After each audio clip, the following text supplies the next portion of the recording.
Okay guys, now the other day I had made a video, a few days back I had made a video on why I hinge cut our property line, and I gave my reasons. There's many reasons, some that didn't get listed, but actually one of my viewers brought up, yeah, for trespassers, for poachers, which is yeah, I mean that's one of the big things. I just forgot to say poachers. I said trespassers, people walking on the trails coming in, which is the biggest thing for us. We got all the poachers off of here. We haven't had any issues in that sense. But what I'm doing with the property line is I didn't really say how I'm doing it. All I'm doing is I'm hinging these trees, like you see this one here. But for the most part, 90% of these trees are just in a straight line, and they're either being hinged this, well, for me it's north or south. It might not be north or south. It'd be east, west, northeast, and you get the idea. It doesn't matter. But on the property line, straight down the property line. Now in this case I had to hinge a couple trees where I didn't have any more, because I hinged them all over the years in a line. I had to take some of these trees and hinge them going towards the property line in areas that were more open, where they needed a crown, snug right in there in a gap. So that's what I did. And it's harder for people to walk through it when it's the crown of the tree facing at them. But for the most part, I just hinged so many trees straight in a line, stacking them on top, that it just makes it a lot cleaner looking when you're walking down your property line, if you care, at all how it looks. Some people just trash it, which is what I would do, but these are my dad's trees, so I'm not going to cut all the big stuff, all the hickories and stuff like that. But so yeah, this is pretty much what it looks like. I did a lot of these a couple years ago, 3 years ago, did some last year, did some, so on. Every year I come back and I do some if there's any new stuff. And this is the reason why I do it. Not necessarily even the reason why I do it, but not necessarily the reason why I do it, but what happens when you do this. You get all this new growth, okay? You get all these new briars coming up.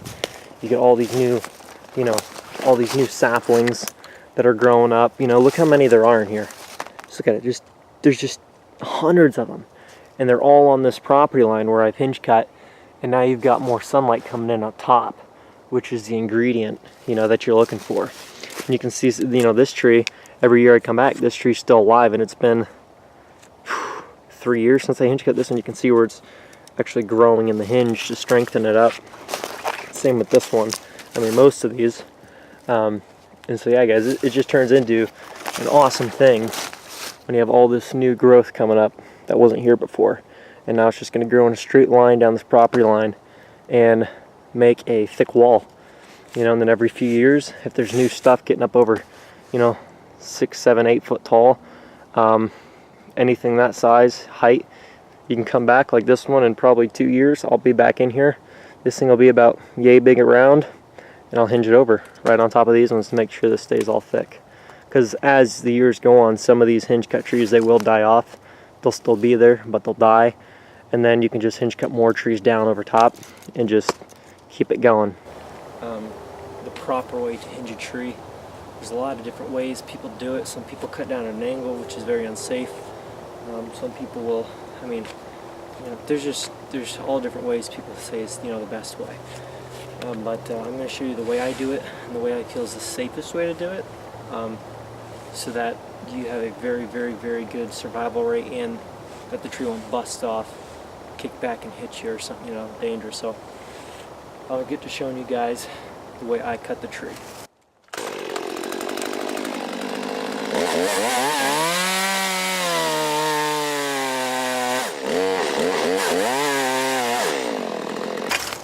Now the key is to not cut more than 75% unless you have to.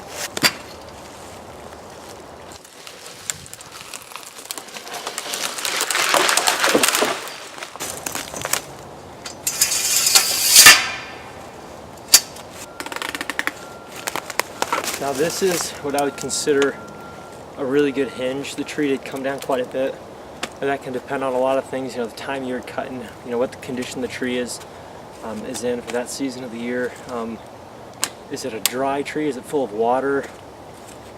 It's just, there's a lot of variables, but I only had to cut 75% for this tree, Sometimes the bigger the tree, you want to leave as much as you can, so you can always, use a wedge if you need to get it down safely. And if you have to cut a little bit more to make sure you get the tree on the ground so it's not just standing there, cut halfway through, then do that. But this tree, yeah, like I said, it did come down a little bit more than I liked. But it just, it happens, but it's fine. This isn't going to kill the tree. This tree should be fine for many years.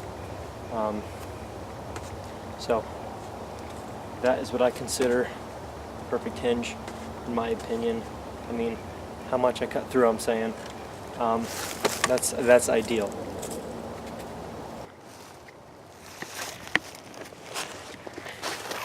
So I hope that helped, guys, with showing you how I hinge a tree the proper way. And also this thing, you guys should go buy one of these. They're called a habitat hook. You can see the little HH. It's called a habitat hook, and these things extend like, it's either 12 or 14 feet. But I'm about 6 foot tall, and it's a 7-foot pole. And so, yeah, I think it extends like 14 foot.